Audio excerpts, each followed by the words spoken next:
Test. Okay. Hi, good evening, ladies and gentlemen. Thank you for coming. We're going to start soon. My name is Tri. I'm the director of the Entrepreneurship Center at SASIN here. And welcome all of you to SASIN. I'm seeing some familiar faces. Well, today, for our Entrepreneurship Sundowner, we have the pleasure of inviting and introducing Ms. HongSin. She's CEO and chairman and founder of Phoenix. Don't pronounce the ICT. Phoenix was established with intent in recognizing the great skill and expertise of the crowd to bridge businesses effectively and efficiently through genuine relationship and connections. She created the first crowdfunding Asia Summit to raise bar of awareness and to leverage the crowd, so to be a strong alternative for funding for startups, innovators, and entrepreneurs. HongSin also has worked with ASEAN government and enterprises to address major ICT, cybersecurity, and forensics.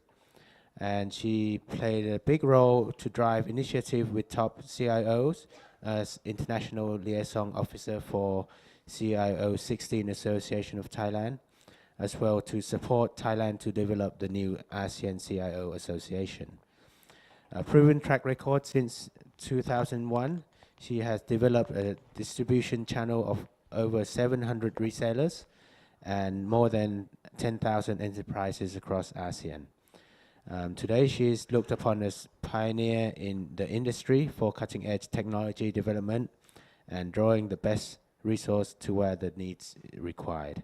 And with her passion and energy, she is highly sought after for business collaborations and idea manifestations. And it is that we really, it's a pleasure, for the SASIN Entrepreneurship Center to have her as a speaker today. So please give HongSin a warm welcome, and she is. So I'm gonna start you off with a video. So they say this is what you call your program sundown, right? There's no lights down. Okay, so just enjoy the video.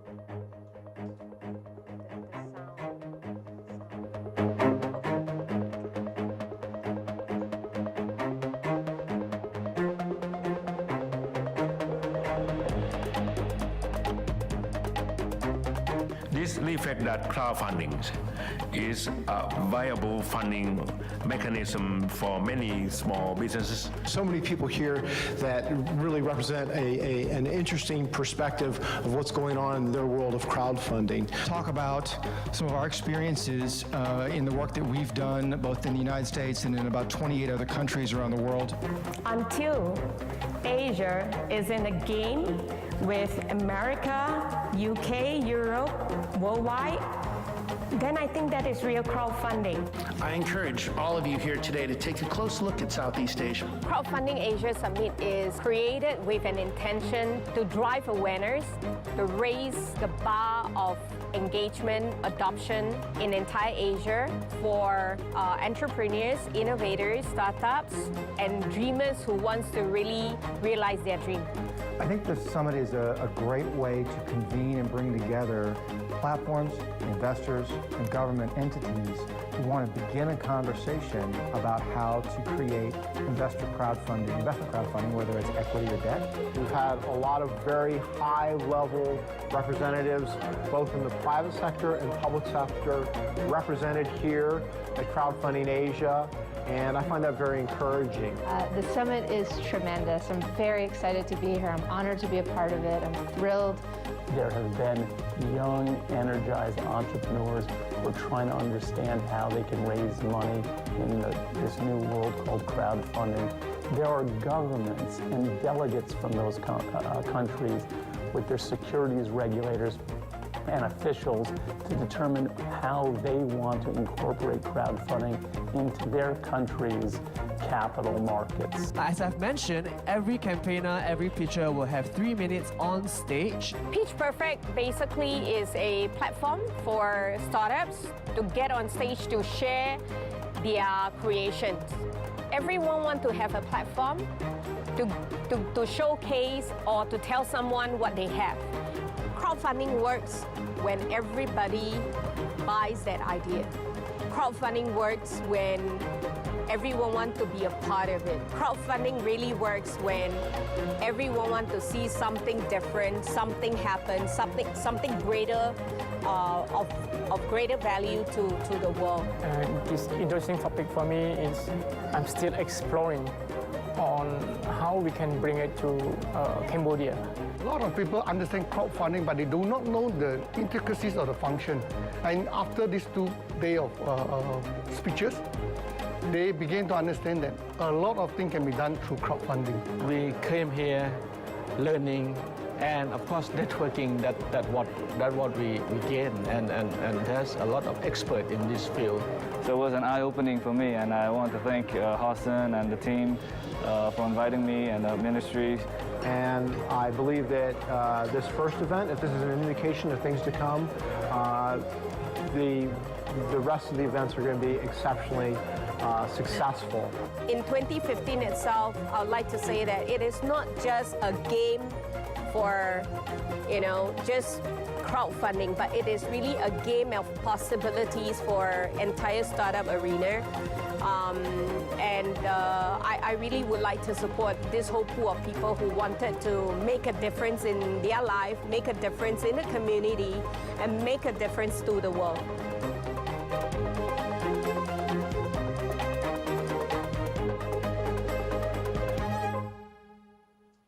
Okay, good evening to everybody. My name is HongSin. So I trust that this startup with this whole video would kind of like spice you up, get you a little wake up, in case those who, okay, test, okay. So I firstly would like to thank Dr. Nick. Do I call you Dr. Nick, or Brother Nick, or Mr. Nick, But anyway, I got very privileged to be invited by Sundowner University to come over here to share my own personal experience in the space of crowdfunding. For many of you, probably you would have some experience. For some of you who may be totally new to crowdfunding. So since we are, we have a little cozy group of people, I would like to make it as interactive as possible. I learned that there is no break at all, and we have a good 40 minutes. 45 minutes. So what you see here is basically the topic about, do you believe that you have the power to lead in the crowd economy? This is a very big topic, and that also opens up to how imaginative you are in terms of leading the space of the crowd economy, and which part or what role do you play as far as this whole digital economy or crowd economy is concerned. So I have, I think the moderator have given a pretty deep, good introduction of myself, and I'm gonna skip all this, but you see a long list here. In fact, there are some other role that I play that I don't list out here. Specifically, if you were to visit the Phoenix website, you won't see me mentioning anything about cybersecurity, because all the initiatives that I drive on cybersecurity are generally very sensitive, and you won't hear it, you won't see it on the website, but maybe a few points that you see, oh, I work with some government agency. So on a front, you see me very actively campaigning, promoting on the space of the crowd economy, the crowd space, talking about fundings and addressing on sourcing. So without further ado, 45 minutes, I want it to be as interactive as possible. I don't want to keep the question right to the end. At any point, if you have any question, I would like to open to the floor. Is that okay with Sundowner University? Yeah? Okay, and because this session is your session, would love to see that you participate, in case you have any question. Because when I was going through exchanging name cards with the different people, I get to learn, there is a very wide spectrum of guests or attendees here, from people who are totally from banking field right up to innovation, to medical, to university, and to a whole lot more. So I think this is going to be a very good exchange. And also the one very key point that I like to request is that typically in conferences or events that you go to, you either come in here and then you leave here without knowing who you actually sit around with. So for my session, I request that you must at least tonight walk out here knowing at least 3 contacts that is going to be beneficial to your work for now, or even to your work in due course. If not, this session will be just another talk show, and then you go home and you forget all about it. Then you'll be so sad. So let me start off with sharing about this whole space on the web, where most of you are in the game of it. When internet first started, it's nothing new. People are just using it for connecting people from different parts of the world. And when social media started, people start to learn, okay, so what is Facebook all about, or what are the other rest of the social media that are available? And typically people say, okay, I like your photograph, I like this, or I retweet that subject. And the more when Web 3.0 gets working, generally you see that Facebook, LinkedIn, Twitter, you name them, or even Instagram, for the matter of fact, is really something where people are leveraging over such social media to actually create businesses. So, when we talk about the crowd arena, the very key question is, what it takes for you to leverage on this social media to turn it around to serve your purpose. It could be in the angle of, like the gentleman on iTrap, you have some new technology, and the very key question is, how are you engaging potentially the clients that may be of relevance or interest, or the clients who could be buying the product for somebody who is in need of the technology. So the more that you reach out to the social space, the more you're going to hear people of the same requirement or the same class could be also into that space where you can share, you can hear that kind of feedback, where you can improvise on whatever that you're developing. So it all boils down on how extensive or how much do you want to actually leverage on social media. There is, of course, the other aspect of conversation that, today, if I'm going to put my information, or if I'm going to share this information or this innovation to the social media, maybe somebody will copy me. I like to say that, if somebody is copying you, it sets you on a pace and on your toes that you have to keep going to make sure that nobody is catching up with you. Then you are really ahead. And it's healthy that at least somebody is copying you. The saddest part is nobody is even looking at you. So this is the real world. And if you fear that somebody is copying you, then you need to think again, what is it that you are concerned about that people are following you? And if you notice that in the social media space, is that the more fans you have, the happier this person is. Or especially in celebrity, if let's say Justin Bieber were to say, oh, I need $1 from my fan club.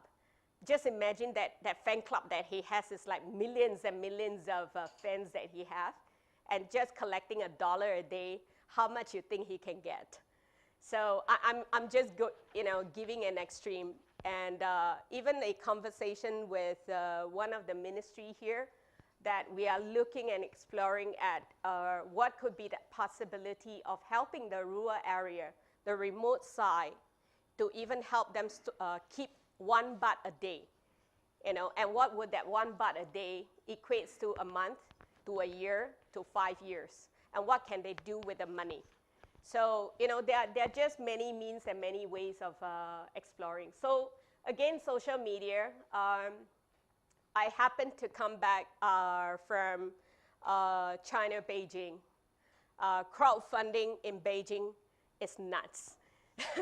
When I say nuts, as in like, I thought it was like a brand new space. I thought it is something that are, they are just learning what is crowdfunding, but it's not the case. It's like they have 2,000 over platform providers on peer-to-peer lending.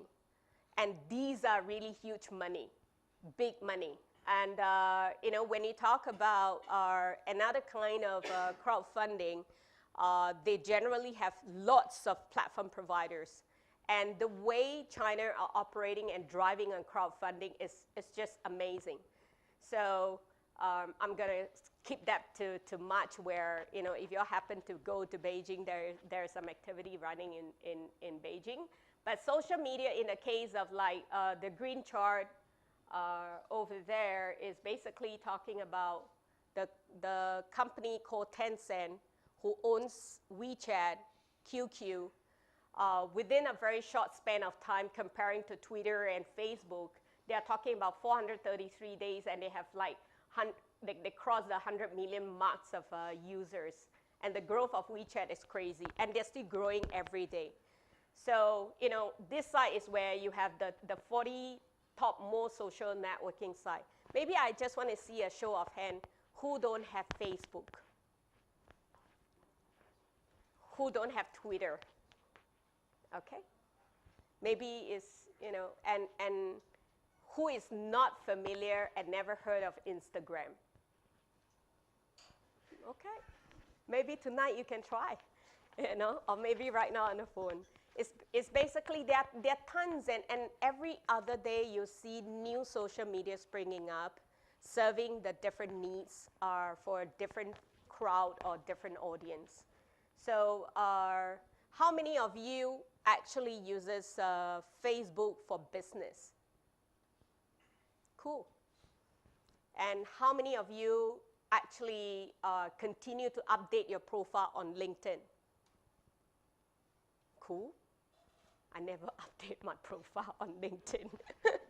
I'm like one of the worst user of LinkedIn. But I get connected. Somehow I don't know how people just keep connecting with me, but I must declare that I'm a very poor user of LinkedIn, and I do need to improvise on that. So my take on the crowd economy is that the internet continue to spin. Nothing can stop this whole new, in fact, I don't call it new era, but it's an old era.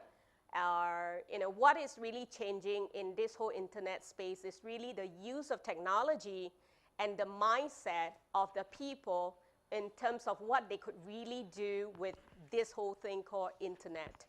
And leveraging on social media, there are many ways, many means, in the space of both, when we talk about crowd economy, I want to take another few steps backward. What got me really started in this whole space of the crowd business is generally, I have this crazy idea since 2011 about crowd wisdom. So I always have this visualization that, this pop-up bubble above every of your head, what are you thinking? What is your expertise? What is that intelligence of yours? What if, let's say, I'm able to, collate and collect this intelligence of yours and bring them together to solve a problem, or to kickstart a project, or to drive a movement, or to even develop a new innovation to serve a very specific purpose of contributing to the world. So this whole idea about crowd wisdom got me even more excited when I start to learn more about crowdsourcing. Because when I was running businesses on handling very big tenders, like multiple huge multi-million dollars of projects where a project could be like 60 million, 50 million, or 10 million. Generally, the contenders, there will always be a pool of people who submit for tenders, and there'll be only one winners, typically. That's the cruelty of business. And then that one winner who ultimately win the tender may not necessarily have the expertise to solve or to fulfill the role to the clients. And generally, the customers get compromised. So, I have this idea that, in near term to come, such kind of opportunities or a tender generally would gonna be crowdsourced, where talent are being sourced through through any parts of the world, and talent are generally identified, and talent no longer lock themselves to one single organization. They start to pick technology, pick technology, or even the company that they want to serve. So these are the trending that are changing. Not that it's happening right now. What you see right now is that you hear a lot of freelancer. So in the case of freelancer, most of the time they're not committed to you. They generally take the project, and then they fulfill and do whatever that they need to do and submit to you at the due date, and you pay them. And only if they are the reliable freelancer. So there are many cases where some of the companies who engage as freelancer who don't get what they wanted. So when we talk about the space of pulling all the wisdom and the intelligence of people, solving those issues, that opens up a whole brand new possibility of sourcing for the best talent, sourcing for materials, sourcing for the right mix of people to serve the particular purpose. Then come along the way where, if it's a new innovation, where do they get funding? So again, traditional fundings is when you have a collaterals, you walked into the bank, you get supported. Or if you've done and sing well enough, the VCs will say, I think I like your idea. But how many VCs, how many venture capitalists, I know that we have an investors or probably a couple of investors in the room, really can share with you that out of the 10 projects that they invested, they can laugh to the bank with the 10 projects. The many VCs, I'm not sure about you, sir, but the many VCs that I've met, they said out of the 10 projects that they invested, if they have one that make money, they kind of like, oh, I'm so lucky. And then if they have two that they make the money, they say, gosh, I'm on the right, I'm on right track. And if they have the third one that really makes money, they laugh to the bank. So today, within the space of crowdfunding, this generally also opens up another area of, where all these VCs are exploring and looking at crowdfunding very much from the angle of a validation platform, where if the crowd vote for this particular technology, and this may be something worth investing, it operates and functions very much like a validation platform for many of the venture capitalists or even the private investors. So I just want to talk a little bit more about some of this statistic and ranking, where you can even download this report from IMD.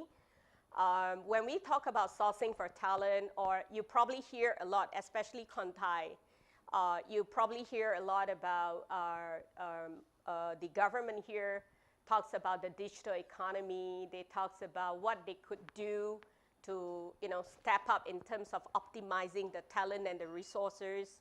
So taking a look at this recent report that was released just early this month, to no surprise of mine, Malaysia was right at number 5 because I knew what Malaysia was doing. So where is the ranking of Thailand, Indonesia, and some of the other rest of the country? Singapore used to be top 10, which was ranking number 9. And what got them to be and 17 on the 2013, and they got one step forward on 2014. And what does this whole World Talent Report says is that, they are talking about talent retainment. What do the country actually do to support and yes? Oh, okay. Okay. So what do the country actually do to put in place to actually not only retain their talent, but optimizes their talent? Yes, ma'am. I'd like to know exactly what kind of talent are we talking about here? How is talent defined? How is it measured? Okay. This doesn't really tell me that. Okay. I mean, of course, on this short cutout here, it doesn't tell you when they talk about talent. Generally, the actual scope of it is, they do have a breakdown on the different industry, different field. But the very, very key thing is that the emphasis here is what do a country actually do to support the grooming of or building of talent, leveraging on the digital space, and how else, are they looking at the kind of resources? You hear that every country are screaming for SME, promoting small, medium enterprise, creating innovation, encouraging, government coming up with grants to support, and grooming resources. Take a very good example of the field that is very close to my heart, which is cybersecurity. Every country are screaming for such resources. So what do a country actually do to really groom these people right from their tertiary to the day that they're ready for work, and the day that they're ready for work, how available, how usable are such resources to the societies? So looking at the work that Malaysia is doing is that they are really looking into, today if let's say the country is moving towards a certain direction with the leveraging of this whole effort that they are building right now in terms of building a very strong sourcing pool of sourcing the talent and knowing the talent from the whole entire country, they are able to identify the kind of resources that they have. So in that aspect itself, it helps to give the country a better visibility on the kind of resources that they could have to serve that specific purpose. So what usually countries to countries do is that, if I don't have the resource, I'll buy the resource, or I put in some attractive program to draw such resources into the country. So it's just like, if we go back a little bit more primitive, is that, in the old days, my parents have, my dad have 4 wives, and he have 28 children. And down to our generation, we said, maybe 2 is enough, because in those, in the time where Singapore say 2 is enough, and therefore you're going to only have 2. But today, you take a look at, the aging populations, then you cannot ignore, not to look at, the talent pool. And again, to look at the talent pool, many countries are encouraging the women to get out to the working pool. And how do women actually comes out, from their role as mother, as housewives, or as housemaker, to come out to the working society. So there are many conversations that surrounds on this area, but specifically for this World Talent Report, by taking a look at it, they don't go deep, dive very, very deep into the definition of talent, but they're looking at countries, really optimizing that level of resources in terms of what it takes for them to groom the next batch of talent to serve the country's needs. So specifically, when they talk about the space of digital economy, when they talked about, the kind of technology that's available, what can they really do to have that visibility by age group, by profile, by putting these people back into workforce. So these are some of the things that, that is really vital. And for the case of Malaysia, because I talk a little bit more about them because, it is to many people's surprise, but for the last 4 years, they've been working really hard in this whole space of developing or cultivating talent. So they look at strategy, they look at, many other aspects, like even for crowdfunding, these group of people are very bullish about releasing the regulations as far as Asia is concerned. So if you take a look at, for those who are not familiar with crowdfunding yet, the subsequent slides, I'm going to cover that. But for those who are familiar, regulations for equity crowdfunding, Malaysia is very ready. Thailand is working on it. Hopefully, they released it. Hopefully, I shouldn't be committing the date, but hopefully soon, okay? Singapore is in the midst of working, and they don't disagree that, the platform providers cannot do equity crowdfunding. They just say they have to comply to Security Futures Act, SFA. So, and that act itself is a very tough act that not everybody can comply to. China and the rest of the region are still working on it. So other than what you hear in America, JobX, and UK, Australia, and the rest of the region are still working on it, right? So I usually like to share a quote because personally for me, I'm at the age of 50 and I basically believe that life is short and I live the day by the day or even by the second. So for you, this is another one little thing that I want you to do, when you leave this place is, if tomorrow is not promised, what will you do today? So I like you all to also think about seizing the time and, making the best of it.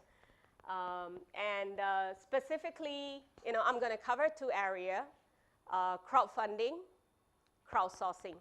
Crowdsourcing, I have a couple of case studies, but I cannot dive deep into the case studies because those case studies are generally confidential, but I have a very high level information to share with you. And as far as crowdfunding is concerned, I started this whole space of driving crowdfunding last year, and I enrolled a pool of practitioners, experts, and into Singapore to share their reef of knowledge on crowdfunding. Asia, as far as crowdfunding is concerned, I like to say that we're at infancy stage. We are still, learning, but there are pockets of good crowdfunding platforms that have already evolved across entire Asia. Thailand, generally you have heard of, probably some of you have heard of Tejai, and specifically for Thailand, last year to now, I've actually created a Thai team, all Thai programmers that develop a whole crowdfunding platform for donation reward just to serve Thailand. But having said just to serve Thailand, it is called simwatana.com. It is not just for Thailand, but it is also inviting foreign projects onto the crowdfunding platform and brand it from Thailand out to the rest of the world. And ultimately, I can share with you all within this room here, it is not released anywhere else. This crowdfunding platform was subsequently, when the regulations of Thailand SEC is available, this crowdfunding platform would then be opened up to equity base. Meaning to say, we will put this platform to be owned by people who are Thais or people who work in Thailand who want to own a piece of this business. So my goal is not to own any platform. My goal is to let this platform owned by Thais or owned by people who works in Thailand. All right. So as far as the crowdfunding scene is concerned, I have also another slide that would cover a lot more. So let me go into here as far as the different kinds of crowdfunding available.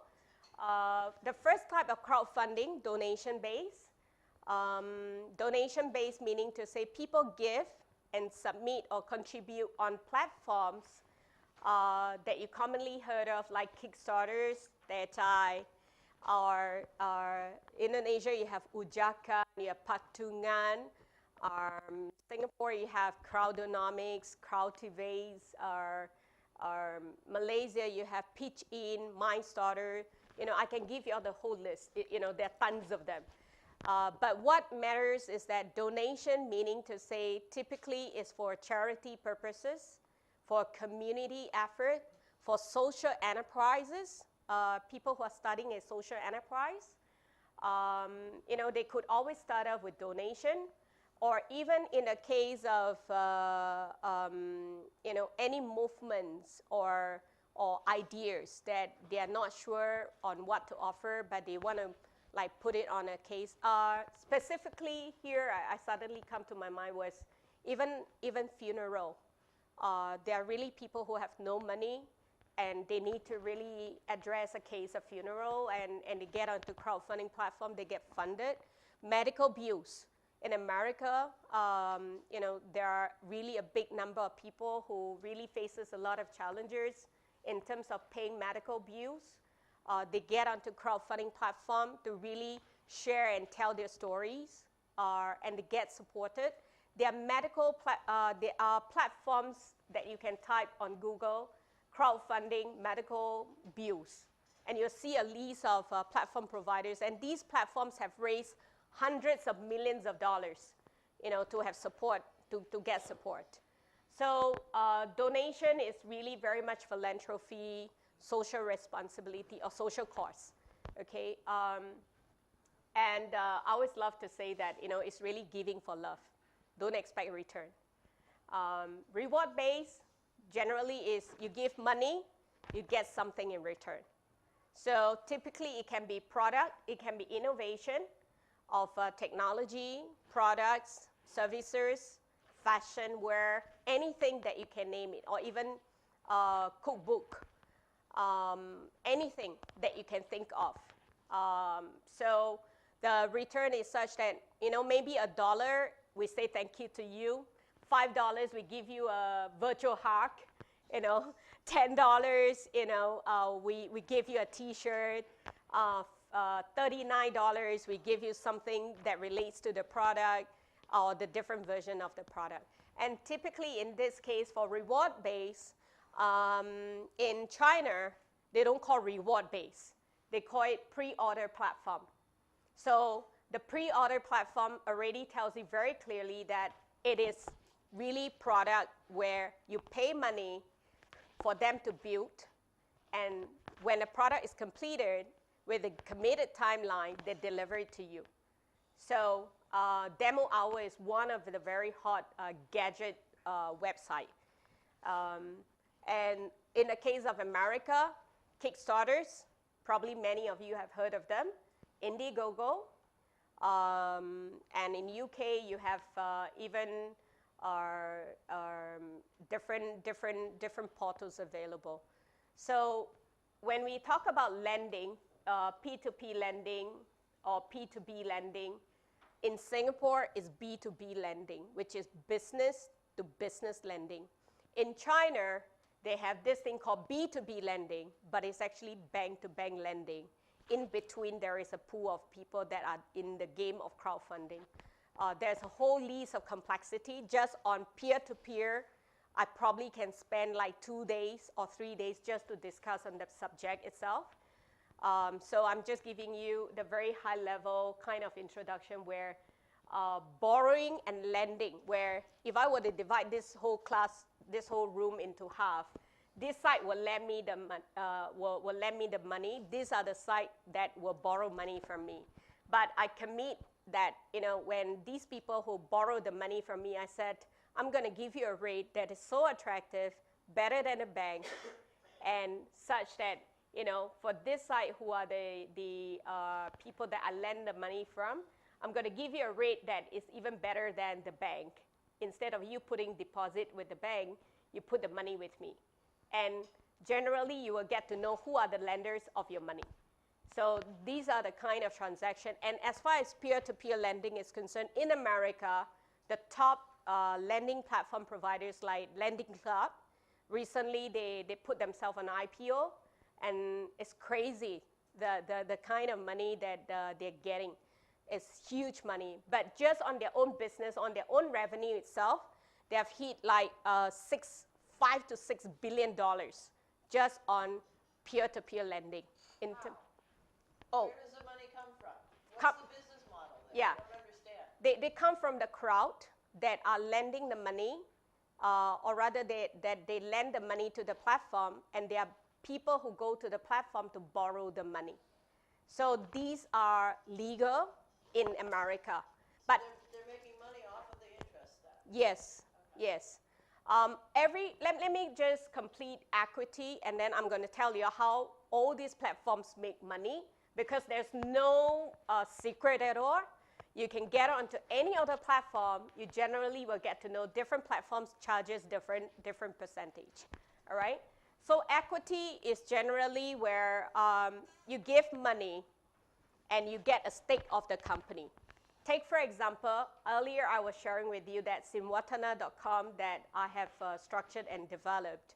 In near term, when Thailand releases the crowdfunding equity rules and regulation, I will put Simwatana onto the equity platform to be open to everyone who is interested to invest in a crowdfunding platform, right?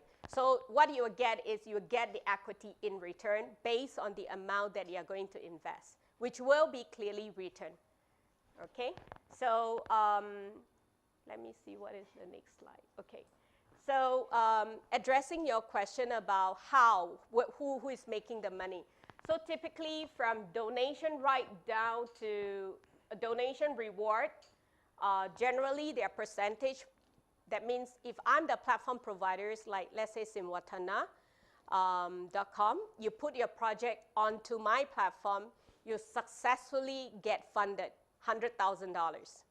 And basically before you even get onto the crowdfunding platform, you would have agreed to some of the, in fact, you would have agreed, aligned to the T's and C's. That means the terms and condition, where you can do this, you don't do this, the to-do list and the not to-do list. And you would also be informed that, how much a percentage will be charged if you successfully completed that funding. There are two rates, like Indiegogo, Kickstarters, they also have fixed rate, flexi rate. Fixed rate, yes. Fixed rate meaning to say if you opt for fixed rate, let's say you are seeking for 100,000, you must hit 100,000 in order to get the money.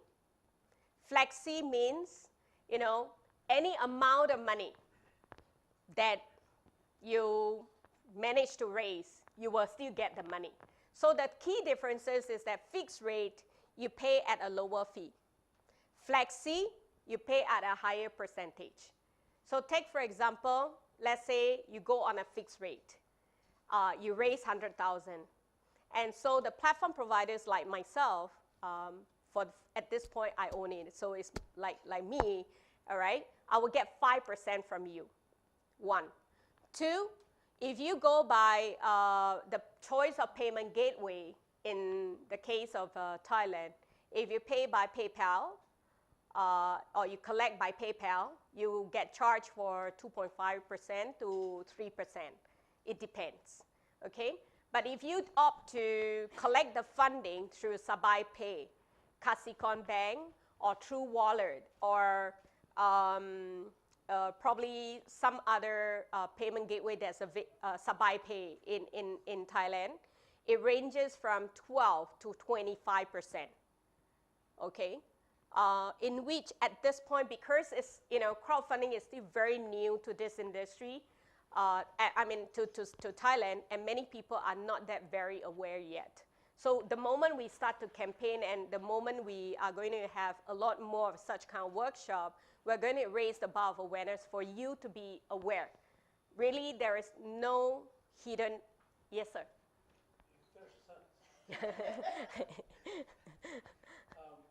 Yes, well, my interest is in equity Yes. And my impression is that I hear people talking, including you.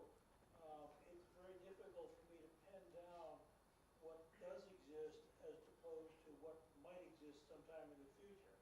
I also have the impression that there's very strict, in many cases, geographical restriction. For example, CrowdEconomy is only for Singapore companies. Mm-hmm. Their website. Mm-hmm. Are there presently any crowdfunding platforms for Thailand? Okay, so the equity crowdfunding, no, because at this point there is no regulations, and should anybody launch anything that is not regulated, if the government wants to take some action, they can. And because it is still at very infancy stage as far as Thailand is concerned, even for the space of donation, reward, is still very fresh. You know, I highly encourage, in fact, people who want to get into this whole game, I'm more than happy to kind of like sit down with you guys and have more discussion, because I'm making my rounds to talk to startups, to innovators, to researchers. This whole morning I had a conversation with the science and technology people. So, you know, it is still very raw. But potentially it could be first quarter of next year, because the moment the regulations is in action, the chances is that foreign platform may come in and set up their presence here.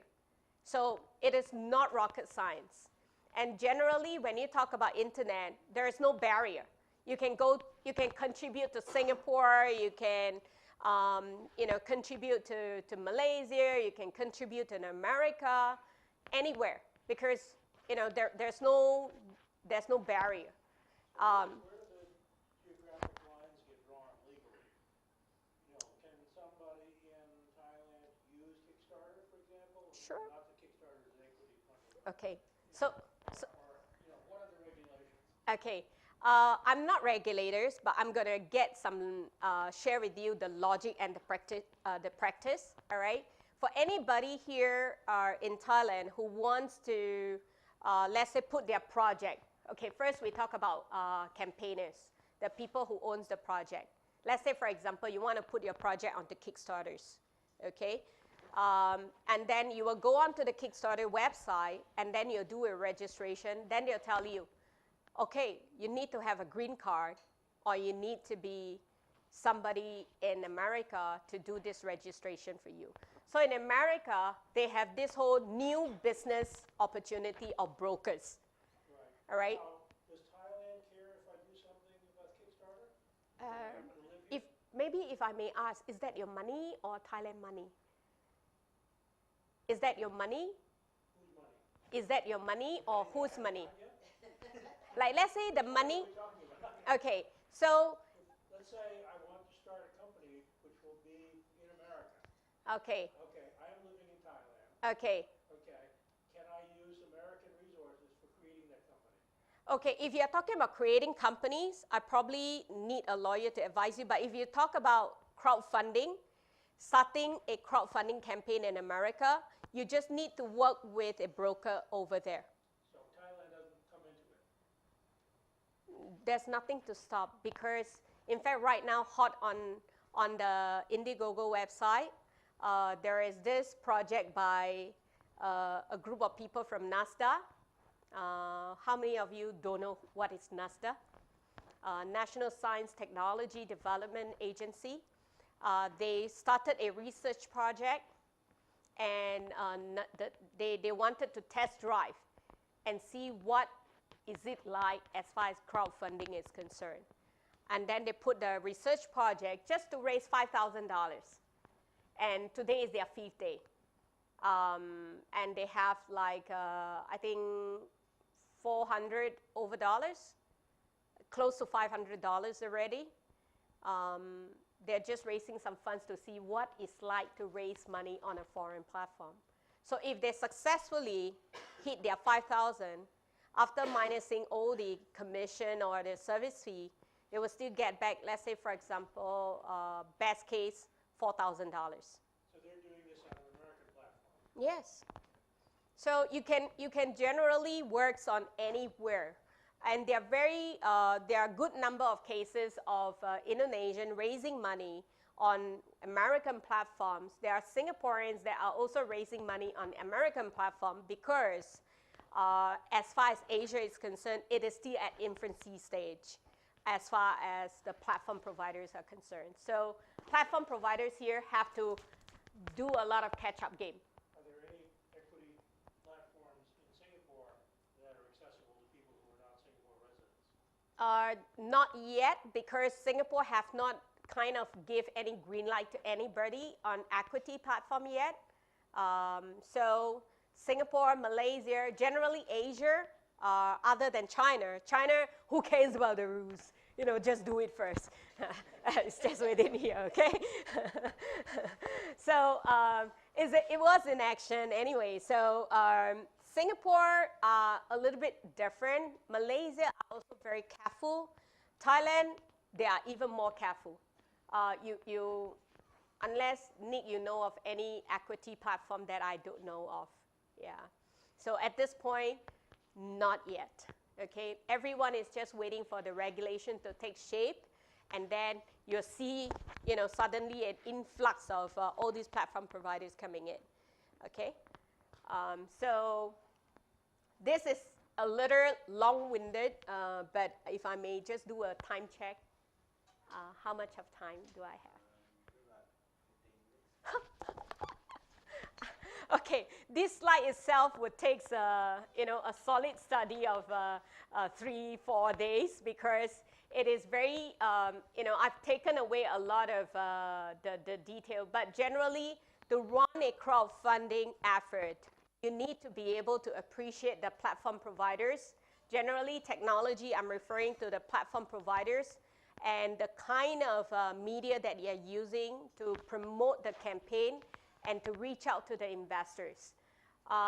Just on that itself, even for platforms, you want to, it's just like, let's say for example, if you are raising funds for research, specifically for medical field, you may not want to pick a generalist who is specialized in animation. So to pick the right platform providers matters. And also to understand the coverage of the platform in terms of you know, how well are the subscribers covering the region also matters.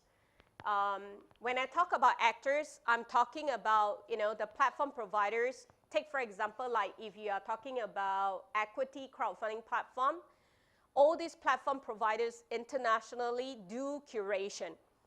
They do qualify. They want to know who is in the game, who makes the team, what is the roadmap, what kind of financial status you have before they even approve and allow you to get onto the platform. The more responsible, reward-based crowdfunding platform do validate some of this information as well. And along the way, there would be people giving you feedback. Those are part of the actors category that I classify. So, you know, to avoid a situation of fraudery, typically you need to pay attention to feedback that are written or comment on the platforms. So you will know if there is one particular case where, you know, is a belt that's striped across the hand, is a Russian innovation, where they said, you know, eat anything and drink anything, I'll be able to read and give you the calorie intake. So then all the doctors says, how could this strap, you know, be able to read from this skin to tell the calorie? So such comments are also put on the comment page. And then there are hardware manufacturers that says, what kind of material is this? When they make the declaration of the material, they said there is no way that this material could do this. And then you have even like the specialists, the media people that went down to talk to the innovators and try to validate. They even, you know, don't even allow the media guys to put on the strap, and they just show, and that's it. So there are constant feedback and information on the website or on the portal side that tells you what is happening for you to be very aware. And in fact, some of this feedback when given, there are some withdrawers, but there are a lot of hopeful people that hope magic would happen, but it don't happen. And then you have this guy who happily, raised $1 million and took a flight down from Russia to America, took a very nice picture with the Indiegogo CEO and collect his money. Till today, that product has not been delivered. But can he be penalized? Well, his justification is that he's still working on it. He's not giving up, And in the rules and the laws over there, you couldn't penalize them because he's just working on it. So, I just wanted to say that there's nothing foolproof, but, it is the responsibility of the investors and the supporters who are onto such a campaign. So the platform providers does plays a very important part in not just, interested in the money, but really seriously looked at the kind of deals. But because the transaction in Indiegogo or even Kickstarter is so high, there aren't that many platforms that are really competing or that's able to churn that kind of visibility and exposure for the campaigners. There's still a lot of campaigners that get onto those platforms. So as much as to say that crowdfunding offers a reef of transparency, responsibility also lies very much on the investors or the supporters, right? So outreach, of course, we are talking about social media, legal and laws. Here, I wanted to emphasize in the space of like, if you have a technology that is proprietary, that is very unique and special, please make sure you consult your IP lawyers before you put it out to the crowdfunding platform. Because it can easily, generally you're stripping yourself naked and everybody can see everything. So if you do not protect that IP of yours, easily somebody could have copied and who have the money generally generating and producing the product on the fly. So these kind of things do happen. In America, there is a very strong emphasis on IP. In Asia context, it's still a very new subject because people said, oh gosh, IP, how much do I have to pay the lawyer before I can put the product onto the platform? So these are some of the conversation that's ongoing, and I'm looking at also some of the lawyers who are ready to really work with like a group of startups who are getting onto crowdfunding, okay? Accounting, audit, and tax. Take, for example, today, if you successfully get crowdfunded and you walked into the bank with your bags of money, and the banks today may not necessarily be happy to accept that bag of money. They would say, oh, what is your background? You have not been working. You have been a student. And where do you get this money?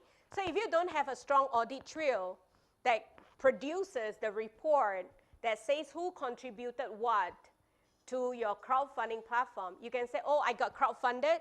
But if you cannot produce this information, or the platform providers are unable to produce you this information, which is very unlikely, most of this platform would be able to provide you a very strong audit trail of who contributed, what is their contact, what's their ID, and so on and so forth. So you would be able to take this, go to the bank, okay? Self-policing policy, generally, you have to pay attention to the platforms that you're engaging. And of course, government and regulators, these are only when you are talking about equity and lending. And of course, last but not least, activities and training. I'll look at Succeed whether if they are going to do any accredited campaign program. Because when I was in China, the very first thing that they were discussing with me is, gosh, I love your whole entire ecosystem. Let's develop a training program for the Chinese. I say, okay, if that is something that you wanted to do, and if it serves the community, I'm happy to contribute. Last but not least, association advisory and consultancy plays a very vital role.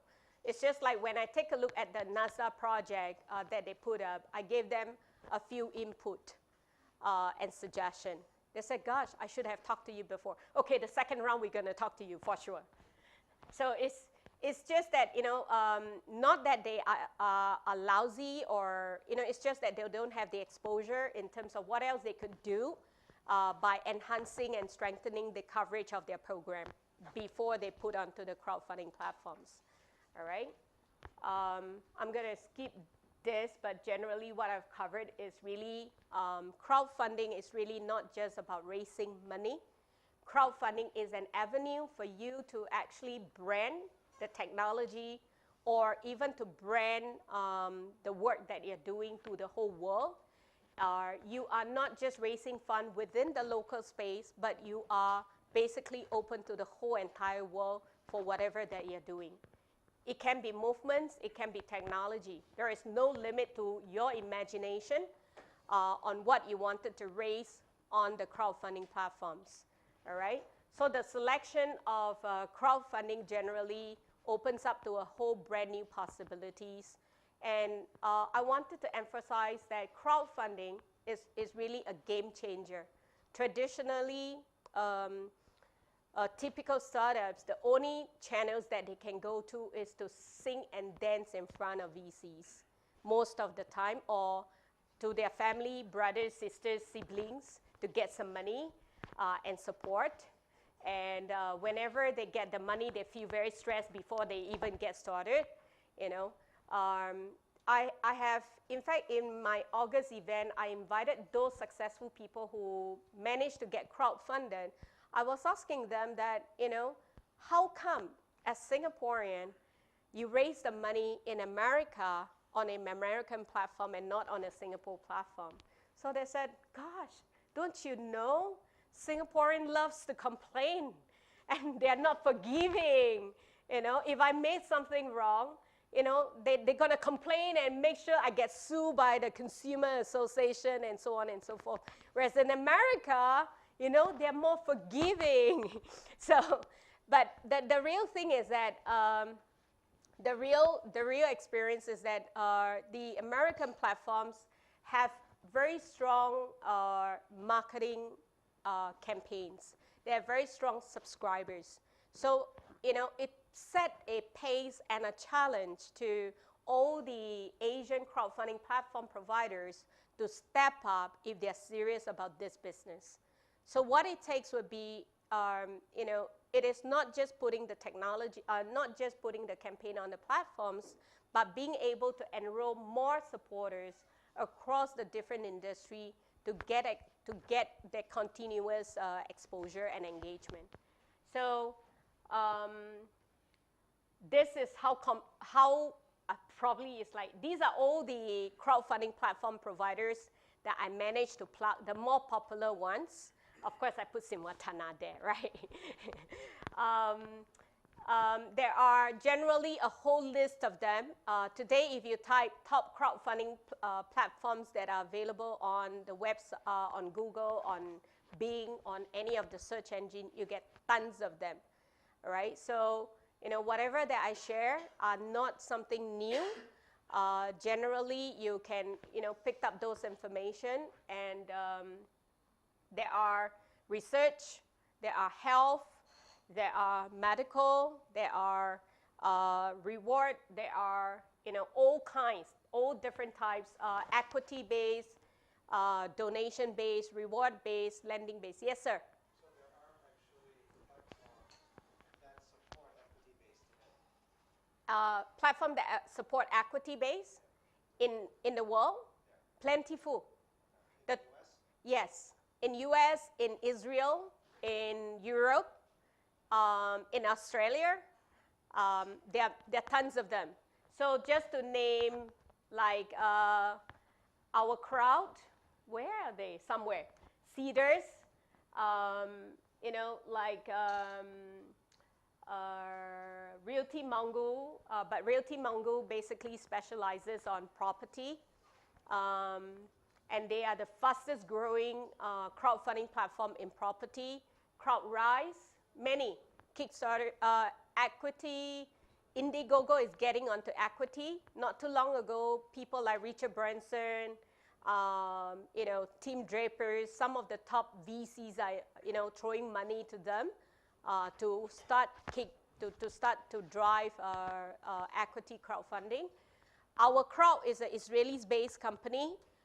They are less than 3 years, and the first year, because there was a cap on crowdfunding equity platform equity cap, every project is like $1 million to raise, and out of the 30 companies that they supported, they actually raised about $32 million. So this is that real as far as, and in fact, on the second year, some of these companies are getting into towards the direction of being listed. Stepping back a little bit, you know, crowdfunding, you know, if your technology or your product is really, you know, talk of the town, you can be assured that you may not only be opening yourself to possibilities of IPOs, it could also be the case that large companies are looking at you and may buy over. I give you an example of like Oculus is basically the video visor. They raise the funds on, if I'm not wrong, Kickstarters, about $2.5 million. And it's all reward-based, meaning to say people who contribute get the visor, right? So less than a year, they were bought by Facebook for $2.5 billion, all right? And of course, those people who contributed, whoa, we don't get anything other than a visor, you know? So, you know, there are also another company in Minnesota. They raised about $2 million for a home technology product where you can control remotely. It kind of like rhymes very well with the Samsung Home line product. And instead of Samsung going out there to develop their own technology, they said, why don't I buy this company? 200 million, oh, it's cheap, and just buy. Gosh, $2 over million, and then they raised $200 over million. And there are many of such kind of cases. And today, large corporations are also turning to look at crowdfunding, not because they want to get into building platforms, but rather, instead of them relying on their own researcher, they are now turning to crowdfunding and say, hey, maybe I can pick up something along the line that fits my vision or my direction of roadmap development. So it's just amazing on the changes and the work that is happening as far as crowdfunding is concerned. Crowdsourcing. I have no more time, right?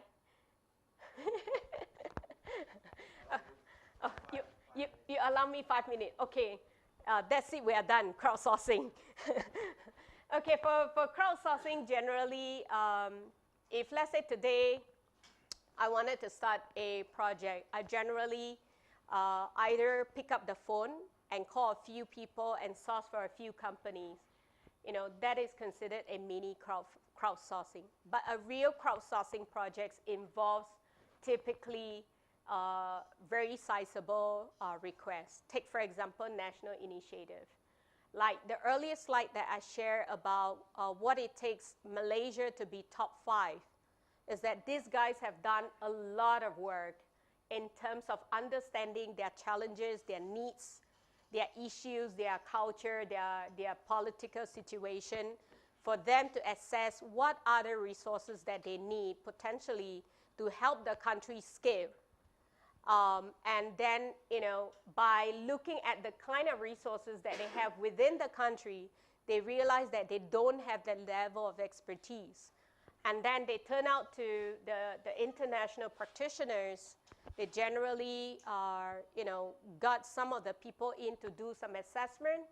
From the assessment, they develop different, they identify different area of concern. And they then identify the different pool of people to get involved to support this whole initiative to drive Malaysia to where it is today. So those kind of exercise is not a one-time session where I can cover all, but I can only give you that very high level because I have this time constraint. This ecosystem I cannot even cover much, but generally, as far as crowdsourcing is concerned, is another set of ecosystem where you really have to look at the supply, the demand of the country or the project, and you have to look at the current strategy and the future strategy that lines towards the vision that the country or your company or that initiative is driving about. What other kind of services that could be required to do or to execute an efficient crowdsourcing needs. And then from there, you need also the pool of management expertise to help you guide and see you through the whole entire project. Then, we talk about the different kinds of enabler. In this case, we're talking about technology to enable you to operate efficiently to serve the purpose on sourcing for the best resources. So I'm so sorry I have to rush through, but I promise you, if you all really want to talk on this subject, I could really spend some time with you on here.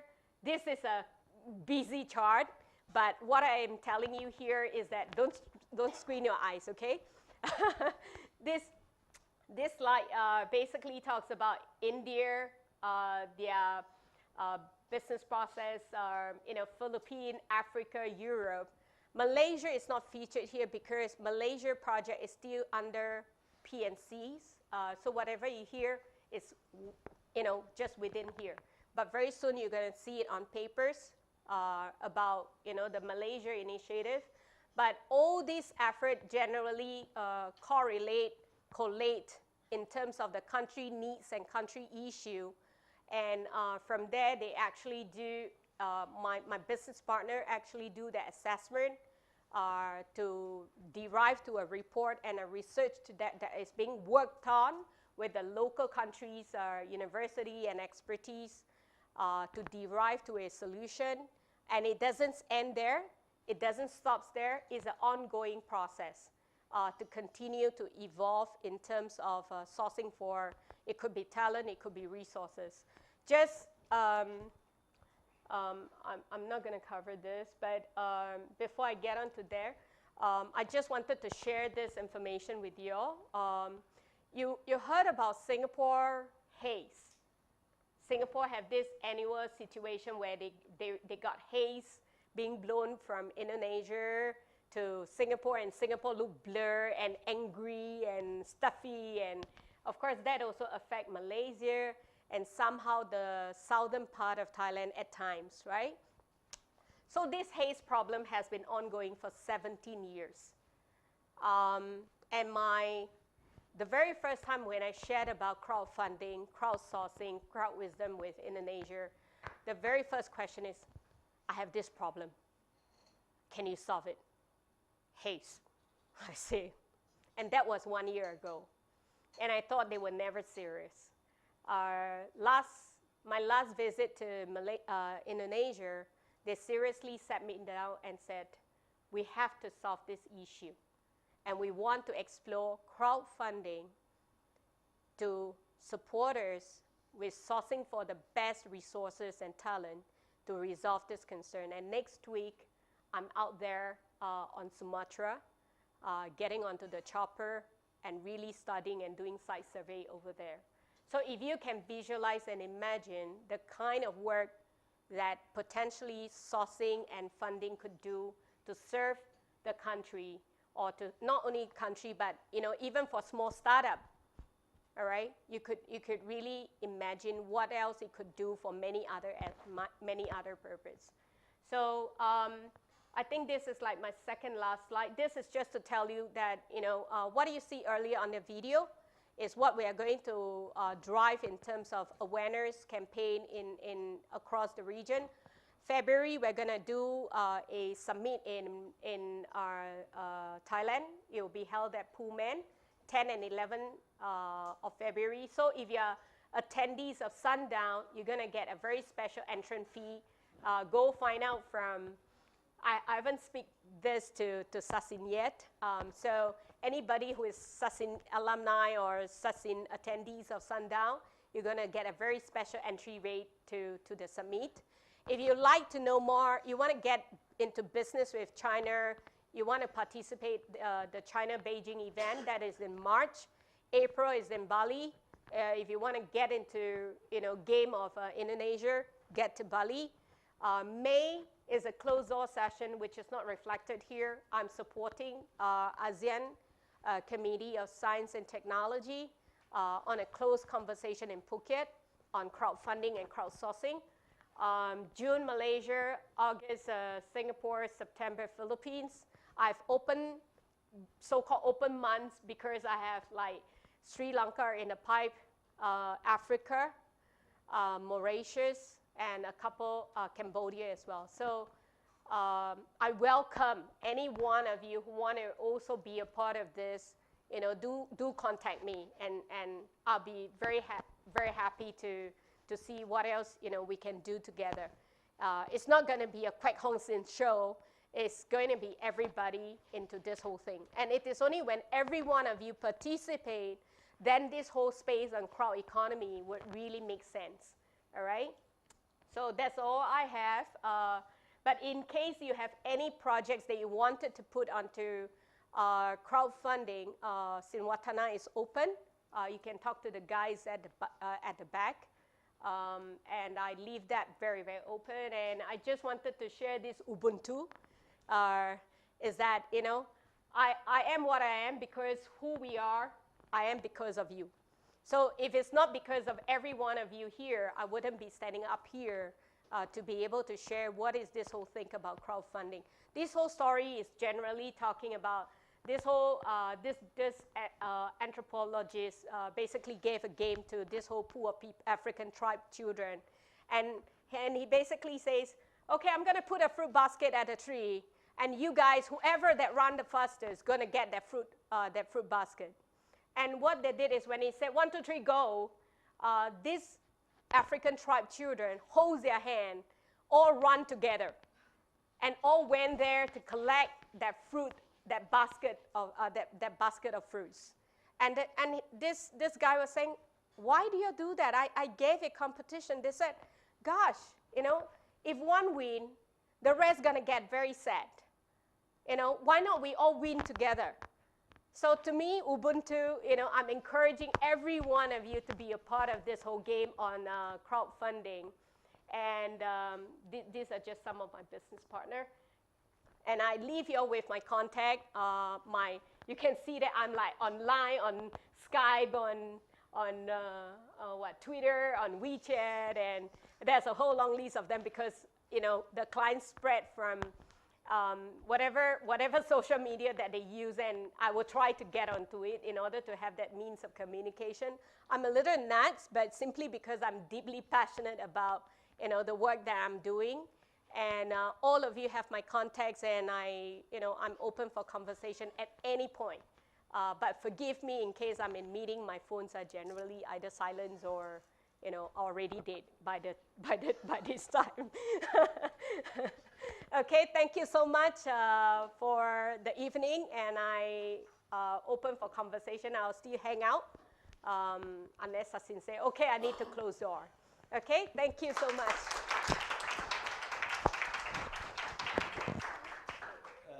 Anyone have any questions you want to ask? I have seen one of the crowdfunding platform in Thailand is dreamdriveproject.com. Drive Project. Drive Project. Yeah, Dream Drive Project. Dream Drive Project. Yeah. What I saw is that a lot of projects already posted and end up unsuccessfully 95%. So the question is, Thai people are not familiar with buying things online. People are familiar with buying things on MBK, hand in hand. So what makes crowdfunding gonna be successfully in Thailand? What's gonna happen if Kickstarter not restrict the Amazon payment anymore? In one day, they're gonna open for PayPal or something that Thai people can easily access and post the project without any restriction.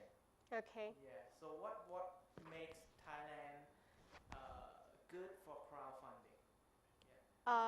Maybe I can address from the angle of not only Thailand. In the space of Asia, the platform providers generally have this mindset that, oh, I just need to create the platform and put out there and someone would put the project out there. So it's great to hear that this organization, Dream Drive Project, right, get many projects and they have only 5% success rate, right? What happened to the 95%? You know, firstly, I'm not them. I cannot comment what else they are doing, but fundamentally, most of the Asian platforms don't campaign, don't do workshop, don't educate, don't support the campaigners.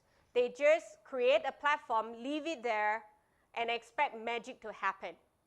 So I'm not sure whether Dream Drive Project, what do they do to support that projects that are putting it onto their site, firstly. Secondly, for a crowdfunding platform to be successful, they do need to put effort. And at the same time, they need to also curate, take interest to understand the project before they just allow the project to be online. Probably you want to find out whether the Dream Drive Project company, do they curate, do they qualify, or every Tom, Dick, and Harry could just throw the project and they don't even qualify. So, you know, again, that boils down on the intention of the platform providers. And also, you know, to build a sustainable platform, it is not just leaving the engine there running. At some point, it will die off.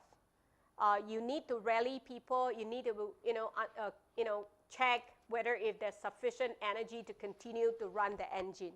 So, you know, if you did not mention about this company, I apologize. I'm not aware because I talked to Techai. I talk to every country that I get in. I do want to talk to the platform providers because I run the Crowdfunding Asia Association, and I highly encourage you know, the participation of all these platforms. When I have a chance to sit down with Techai, I give them a few suggestions on a very neutral ground for them to go explore on the work that they have been doing well. The reason that I also want to put, you know, Simwatana out there to be owned by everyone potentially is that I want to stay neutral to support, to continue to support this whole space. The moment I own anything, the rest of the platform provider would start to have fear and consideration to talk to me.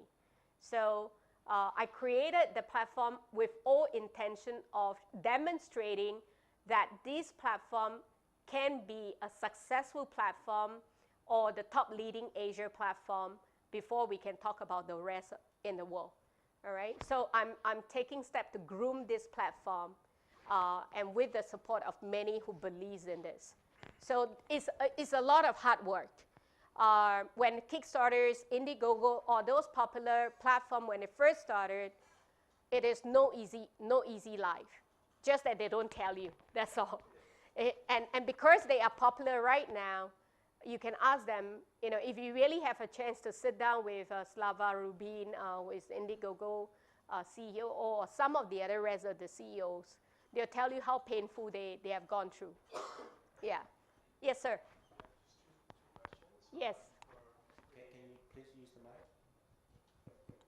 Yeah, two questions. For equity crowdfunding, is there a typical range of how much equity the campaigner would trade in exchange for the funds they're looking for? There is no standard, but most of the time the funds that they're raising, you know, typically talks about the range of, you know, $500,000 and above, US dollars, $500,000, or maybe 200,000. Sometimes if it's a product that they know that they can get funded under reward base for 200,000, they would have just gone on to 200,000. So typically, companies who want to raise funds on equity crowdfunding, they usually have a very high, they have an expectation of more than $1 million. So in terms of how they divide or how they calculate this, the equities to how much of dollars and cents, what boils down on the accountant and their own team projection before they can say, you know, how much of money equates to how much percent or the stake. Yeah, I'm sorry that I cannot give you a absolute answer. Just curious. Okay. And then the other type, the peer-to-peer lending, Right. B2B lending. Right. What's the security or collateral in that case? So if I'm looking to borrow funds, you lend me something, I disappear. Yeah. What do you Okay. So as far as peer-to-peer lending is concerned, in Indonesia they have basically cooperatives that support that borrowing and lending. So they are kind of like serving the cooperatives. It is not just an individual that comes up and say, okay, I'm going to start this entity. All right. So similarly in China, there are thousands of them.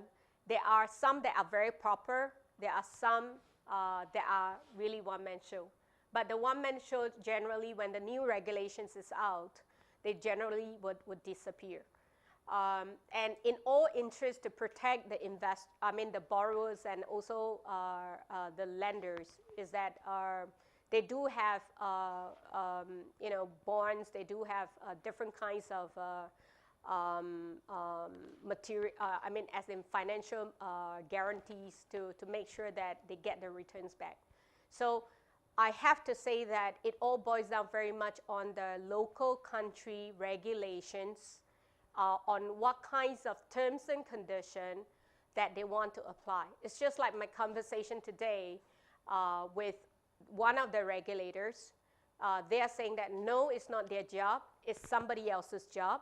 But when I go to that somebody else's to talk, they said, let us think about it, maybe it could be the other responsibility. So at this point for peer-to-peer, as far as Thailand is concerned, it's still very raw. Even for Malaysia, Singapore, they are learning. They are very, very, very careful. It's really very different. In China, it's like, this whole booming is taking shape in peer-to-peer. So please hang on a little bit if you have interest in that space. Hopefully, as far as Thailand is concerned, maybe next year you may hear something. Okay, just hang on.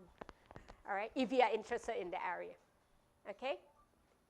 Any other question? Yes, sir. So you mentioned about accountability for all these crowdfunding platforms. So for example, Kickstarter, some project would have, I think I've seen one that's like Coolest Coolers or something like that raised like $5 million. They had to deliver like 200,000 units in 6 months, and then they could never do it. I think, and a lot of larger funding platforms that do the same thing, and then there's no accountability and there's no enforceability. And I think most of the bigger crowdfunding platforms never actually get into trouble to do it. They only just curate the content in the beginning and they don't follow through. Do they need to follow through, or is it not that business? And is like anyone actually do it? Okay, on a responsible answer, it is not the crowdfunding platform responsibility to see that through, because the crowdfunding platform generally have all those T's and C's that says, my job is to facilitate you to get your funding. And the investors who put in the money generally would also have to read their T's and C's on who is responsible. Back on the subject about when they raise that sum of money and they require to produce that number, these are what we call the healthy teething curve or learning curve of all these startups. There are a lot of work to be done where when such kind of project takes shape, there'll be some of these companies who stand by behind and said, okay, do you have the production line that could produce this number within this certain period of time? So some of the businesses are now looking into crowdfunding platforms and say, the manufacturers are now standing behind crowdfunding platform and say, oh, this guy got funded 5 million. Okay, this is my potential customers for producing to get onto my next production line, or I better go talk to him. So it actually opens up a different door to the manufacturing people, but it's just a matter of whether do these people really knows who they can turn to. But in the manufacturing line, in some of the other rest of the businesses, they are now turning around to look at what are the business possibility and opportunities that they can get from crowdfunding platform successor. So on your subject, sad to say, it is not the platform provider's responsibility, but it is the campaigners' responsibility to make sure that they are able to fulfill. But a responsible campaigners would actually also voice up and share with the investors that, look, we are overwhelmed with this, this quantity, we have this delay, or we have this production situation, please hang on with us. So there are such responsible campaigners that will inform you. But there are many who are, because they are startups, they themselves are lost. They don't even know who they can turn to, what should they be doing. That's where some of this professional consultancy steps in and say, now let me help you to sort this out and get this in place.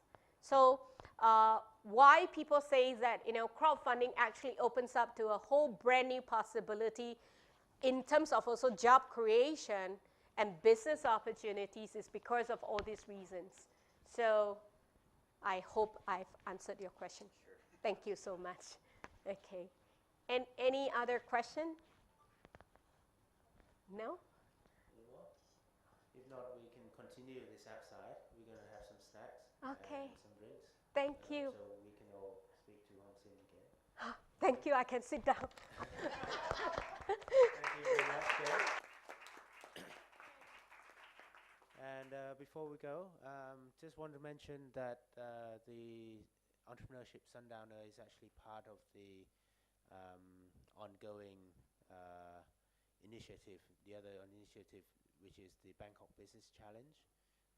So in February 12 to 14, we have the global Bangkok Business Challenge, which is a global business plan competition. So I'd like to just invite everyone, if you want interested. We have teams from around the world who come in and participate. So they come and pitch their business plan to investors. Okay, so thank you very much, and see you outside.